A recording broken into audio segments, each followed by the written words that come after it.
Olá, seja bem-vindo a mais um bate-papo aqui na Rede Super de televisão. Muito obrigado por permitir que nós aqui estejamos entrando na sua casa para edificar a sua vida e abençoar. Esse é o nosso propósito. Com a Rede Super você pode ficar tranquilo. O que sempre prezamos aqui, a nossa filosofia é levar um conteúdo que seja abençoador. Então nada de sensacionalismo barato, nada de fazer matérias ou publicidades que queiram vender para o Ibope, nada disso. Nossa proposta é honrar a Deus e abençoar a sua história. E por isso nós temos convidados também que sabem fazer isso. O Lúcio, o Rony e o Atilano. Não é o Atilano, é Atilano, né, Atilano? Começa com A, né? Começa com A. Nosso tema hoje é um tema tão relevante e que nós temos visto isso acontecer no Brasil, principalmente em São Paulo e também no mundo. Violência. Nós temos vários tipos de violência e precisamos refletir biblicamente sobre o que é a violência. Se é só o ato de espancar alguém, assassinar alguém, se existe outro tipo de violência ou violência verbal, se existe algum tipo de violência que nós podemos cometer, moral, e como é que isso, a Bíblia lida com isso. Porque nós temos um texto bíblico, parece que o Rony está até aberto ali já, que nos últimos dias isso iria acontecer, né, Rony? 2 Timóteo 3, versículo 1. Sabe, porém, isso, nos últimos dias sobrevirão tempos difíceis, pois os homens serão egoístas, avarentos, jactanciosos, arrogantes, blasfemadores, desobedientes aos pais, ingratos, irreverentes, desafeiçoados, implacáveis, caluniadores, sem domínio de si, cruéis, inimigos do bem, traidores, atrevidos, enfatuados, mais amigos dos prazeres que amigos de Deus, tendo forma de piedade, negando-lhe, entretanto, o poder. Foge também destes. Ele chama atenção para uma classe de pessoas e manda a gente fugir dessas pessoas. Porque são características de uma pessoa que não tem amor, que não tem Deus no coração dele. É característica de uma pessoa que vive em prol do seu próprio prazer, não importando como. E existe uma frase hoje muito forte no Brasil, que é importante é ser feliz. Isso tem até nos carros adesivo. O importante é ser feliz. Mas o que é felicidade para você? O que é felicidade para mim? Para alguns, felicidade é arrancar o dinheiro do outro. Então ele age de violência para tomar o dinheiro do outro. E isso já está vindo na infância, né? O menino vê o outro que tem um tênis de R$500 e ele não pode ter, ele vai e rouba o tênis. Aí começa a violência. E a violência começa também de quem produz o tênis, que paga às vezes 1 centavo, ou não paga nada, produzido explora, lá no meio do mar, para não pagar impostos. Então, violência gera violência. Tem um texto assim, tem um termo assim, né? Violência gera violência. E tudo fruto Só do que hoje nós não vivemos numa época olho por olho, dente por dente, porque violência por violência se pagava anteriormente. Agora, voltando à questão bíblica, o primeiro tipo de violência que nós percebemos na Bíblia foi entre irmãos. Não é? Caim assassinou o seu próprio irmão. A violência, ela vem acompanhada por uma motivação, na maioria das vezes, ou é uma violência gratuita, pela natureza caída do homem? Eu acho que as duas coisas estão ligadas. A natureza. A natureza caída. Eu acho que é a natureza caída que leva a pessoa a praticar a violência por interesse, vamos dizer assim. Que se a natureza não fosse caída, ele não ia praticar. Mas eu vejo muito o interesse também, né? Os fatores externos que contribuem para isso. Ia chegar um ponto em que a paz seria tirada da terra, né? Que não haveria mais paz na terra.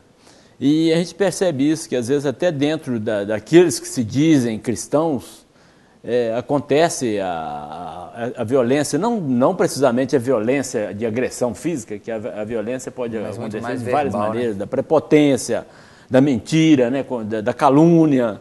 E tem um fato até engraçado comigo. Uma certa vez, eu parei meu carro junto ao canteiro central, assim, e chegaram 2 camaradas para me assaltar. Aí, dá a carteira, eu entreguei a carteira, tinha uns trocados lá dentro. O camarada, quando terminou, saiu assim e falou assim comigo: vai com Deus, viu? Eu quase que eu virei para ele e falei assim: olha, não esquece de dar o dízimo não, viu, irmão? Senão você não vai ser abençoado da próxima vez. Então você vê que a pessoa tem um princípio, né? Ela tem um princípio. E está praticando ali um ato de violência, entendeu como é que é? Mas um outro aspecto da violência que nós podemos olhar como o pastor Charles disse, não é só a agressão física. Hoje se fala muito no bullying. É verdade. Né? Que na língua portuguesa, eu acho que o verbo que corresponde a isso é o verbo bulir. Essa palavra é uma palavra antiga, não sei se vocês conhecem, não. Que os pais falavam, seu menino não bully nisso aí não, ó, vou pôr isso aqui, mas não quero que ninguém bully. Bully é tocar, você entendeu? Então, ou então, às vezes na escola, quando os meninos estavam mexendo com o outro, ele chegava em casa e falou, mãe, os meninos estão bullying comigo lá na escola. Então, eu acredito que daí veio do inglês, deve ter alguma associação dessas duas aí. Mas o fato verdade é que hoje em dia se fala muito a respeito do bullying, que é essa agressão... Que é um tipo de violência que é uma violência moral, né? Moral e que pode trazer marcas para o resto da vida, e inclusive naqueles assassinatos lá que a gente viu lá nos Estados Unidos e tudo. Aqui no Rio de Janeiro. E aqui também. Foram pessoas que se sentiram humilhadas, estudantes, o jovem ainda está com o caráter em formação, e ele não está preparado para passar por isso, para receber isso. E, infelizmente, é verdade, por causa da queda do homem, o ser humano, desde criança, ele já vem com a tendência para o mal. Você pode ver que o que é errado, você não precisa de ensinar, ele aprende. O que é certo, você tem que batalhar para ensinar, bater ali. E você pode ver que as crianças, eu fui professor há muitos anos, eu estou falando que fui porque eu estou aposentado, né? Mas ainda é o professor, é sempre professor. Né? Mas a gente vê assim, muita falta de consideração entre eles. O jovem, ele ainda não tem essa noção assim, de que ele está atingindo, de que ele está ferindo. E se ele viu um que é mais gordo, ou é mais baixo, ou é a cor da pele diferente, ele só vê naquela pessoa aquela característica errada. Então, e muitas vezes também o bullying surge por inveja, né? Então começa no trabalho, às vezes, começa a depreciar o outro, dizer que o outro é isso e aquilo. Se ele é bom numa área, começa a depreciar em outra área para poder desfazer, para menosprezar, para jogar aquela pessoa para baixo. De maneira que essa violência, ela costuma ferir muito e, como nós já dissemos aqui inicialmente, trazer consequências que podem levar a pessoa ao suicídio, podem levar a pessoa a uma reação igual... Ou revidar, né? Revidar e trazer mesmo... E aí entra uma situação interessante, porque alguns meninos, eu acompanhei isso na escola, eles sofrem bullying e calados. Uhum. Mas em uma determinada idade eles querem revidar. E aí, Atilano, você que... eu que já estou com meus filhos grandes. Eu já estou com meus filhos. Eu quero te perguntar pelo seguinte, você viveu um bom tempo nos Estados Unidos, numa cultura um pouco diferente da nossa. Às vezes nós brasileiros dizemos que aqui a violência corre solta, mas a violência ela não está ligada somente, que também está ao contexto social ou à cultura. Lá você também deve ter visto violência. Pois é, a violência lá é uma coisa assim... como há muito respeito entre as pessoas e é ensinado o respeito desde pequeno e a falta de respeito é punida muito rapidamente pela justiça, pela polícia, etc., ela é bem coibida, apesar que acontece isso que a gente vê na televisão. Mas o que acontece na televisão é o seguinte, nós temos um país, que é os Estados Unidos, que é 1,5 vezes maior do que o Brasil, certo? Em população. Então, que acontece muito mais coisa. E outra, nós temos televisão lá de norte a sul do país com abundância. Lá tem 150 Rede Globos, certo? Então, qualquer coisinha que acontece lá está na mídia. E a cultura de propaganda americana ela é muito sensacionalista. Então, eles vão abusar daquilo de vender a notícia. Né? Exatamente. Enquanto está lá acontecendo um massacre lá, que o cara chegou, entrou e matou 15 crianças dentro de uma escola... Isso em outros países, em outros lugares, acontece com muito maior frequência, mata-se muito mais gente, mas fica por isso, não é retratado. Ninguém fala isso, mas o americano fala isso e traz aqui. Você quer ver? Aqui mesmo no Brasil, nós estamos vivendo uma onda agora de falar que São Paulo é violento, São Paulo é violento, São Paulo é violento. São Paulo não é a cidade mais violenta. Tem cidades muito mais violentas. Entendeu? Salvador é mais violento. É uma onda Recife, de violência. Curitiba. Que tem não, já estava acontecendo. Eu vi uma reportagem com o secretário de Segurança, falou assim, olha, a mídia agora resolveu escolher São Paulo para dizer que é violento.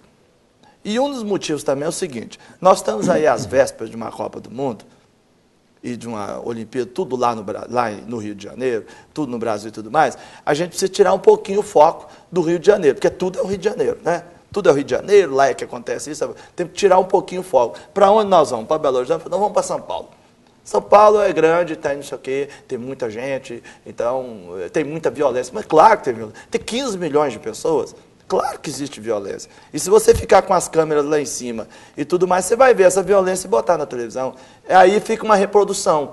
Um canal grande, como alguns outros vão falando, os outros vão reproduzindo, os jornais também vão reproduzindo, e fica essa onda de violência. E uma coisa assim que chateou e tem chateado um pouco São Paulo, alguns outros estados, é que apesar da onda de violência que existe no país inteiro, em muitos outros estados também, de repente a presidente Dilma vai em São Paulo, justamente aonde foi eleito um petista agora, e ela oferece ajuda. Aí o próprio secretário de São Paulo pergunta assim, mas por que ela não oferece para os outros estados? Por que não vai nos outros? Por que não vai para Salvador, que é 4 vezes pior? Por que não vai para Curitiba, que é 2,5 vezes pior? Então, na verdade, há muita coisa de interesse político. Uma manipulação por trás. Uma manipulação e tudo mais. E já está provado que essa coisa, não, mas a população está com medo. A população está com medo. Não, a população está com medo porque já está provado que 85% do medo gerado na população em qualquer assunto, como violência, morte, etc., é gerado pela própria mídia. Então, se a mídia está falando isso o tempo inteiro, está gerando um medo nas pessoas. É lógico, não tenha dúvida. Então, a mídia está falando isso o tempo inteiro. Eu me lembro de um velhinho que ficava na televisão e falou, Atilano, eu não aguento, eu fico vendo o Jornal Nacional e eu fico, atribulado. Então desliga, meu filho, assista uma vez por semana. Mas o fato é que a violência realmente tem acontecido. Ela existe, mas não nessa proporção. Nesse gigantismo que estão. Ela existe. Infelizmente, aqui no Brasil mudou um pouco a mentalidade, porque até pouco tempo se julgava que a violência era fruto da questão social. E estão vendo que não é realidade. Porque você vai nos países mais desenvolvidos, a violência é pior do que às vezes aqui. Então isso já é bom, já é um caminho para poder buscar uma solução. Mas uma outra coisa que eu considero muito grave e que leva muito à violência é essa questão da idade penal. E isso é uma questão muito polêmica. Claro. Se você toca nesse assunto, você é pichado como isso, como aquilo. Isso é o tema de um outro programa. Até. Mas na verdade é isso que leva. Você pode ver que quase todo crime, assalto, quando há 2, 3 pessoas, sempre é o menor que atirou. Você entendeu? Porque a culpa dele, ele só fica lá 3 anos em recuperação. E isso incentiva a falta a violência, a questão da violência, a impunidade é que aumenta a violência. Eu acho que quem deixa de punir, quem fecha os olhos para isso, comete um crime quase que igual àquelas pessoas. Você deve se lembrar bem daquele prefeito de Nova York, Rudolph Giuliani. Nova York, zero, né? Nova York era o caos. Ele falou assim, eu vou estabelecer aqui tolerância zero. Se o camarada roubou uma caixa de fósforo, ele vai ser punido. Se ele roubou um chiclete, ele vai ser punido. Então, começou a incutir na cabeça das pessoas que há punição para a violência. E eu, como professor, eu vejo isso. Antigamente, quando havia punição, que o pai chamava o pai lá na escola e falava que o menino fez alguma coisa, ele podia saber que ele em casa... Dava advertência? Não era advertência. Chegava ele ia apanhar em casa. Ele ia apanhar em casa. Claro. Agora, hoje não. Se o pai bateu, o vizinho denuncia, e etc. E acaba... Mas aí talvez é porque surgiu também a violência contra o menor. Mas isso são as... Sempre existiu. Mas pega-se nas exceções... Assim, nós temos a violência contra as mulheres. Mas pega as exceções, entendeu? Pega as exceções, porque, vamos supor, em 10 pais que castigam seus filhos, dão uma palmadinha, se há um que pratica violência, já consideram que se deixar todos baterem, todos vão fazer aquilo, entendeu? É nivelar por baixo.